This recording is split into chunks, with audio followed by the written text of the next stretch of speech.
അങ്ങനെ നമ്മളെ തടത്തിലെ പിള്ളേർ എത്തി നമ്മളെ പഴിഞ്ഞി കടയിൽ ജോയണ്ണ അപ്പൊ ഇന്ന് പഴിഞ്ഞടിച്ച് പൊളിക്കല്ലേ?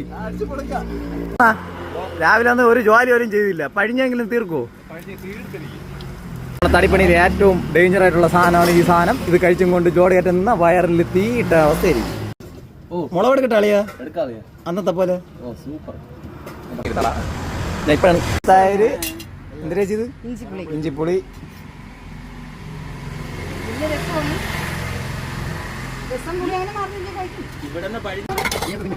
ഒന്നളിയാ ഒരു രക്ഷയില്ല. കരിപാട്, സവാള, ചമ്മന്തി, കടുമാങ്ങ, കപ്പ, പയറ് തോരൻ, പഴിഞ്ഞ്, തൈര്. ഇന്ന് നമ്മൾ പൊളിക്കും. അപ്പൊ എങ്ങനാ എടുത്ത് കമത്തോട് കമത്ത് ഒരു കാന്താരി മുളകും കൂടെ ഉടച്ചൊരു പിടി ഓരോഴി. നമ്മൾ ഏത് കടയിൽ പോയാലും ഇതേ കണക്ക് കിട്ടൂല കേട്ടോ. നമ്മൾ ചോദിക്കണത് കടുമാങ്ങ വേണമെങ്കിൽ കടുമാങ്ങ, മുളക് അരിഞ്ഞ് തരണമെങ്കിൽ അരിഞ്ഞ് തരും, സവാള വേണമെങ്കിൽ സവാള, എന്തൊരു വേണോ പൊളിയോ പൊളി. സൂപ്പർ. ഒരു 9ാമത്തെ പുറം വെച്ച സുഖം ഉണ്ടല്ലേ. അങ്ങനെ കലാശ കൊട്ടായി.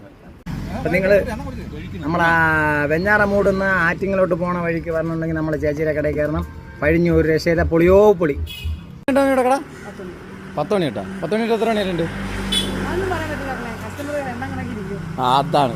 നിങ്ങളെല്ലാവരും ഇത് വഴി വരണം. പാവപ്പെട്ട മാമിയുടെ കടയിൽ കയറണം, കാരം കഴിക്കണം, സൂപ്പർ ഫുഡ്. മാമി ബൈ ബൈ.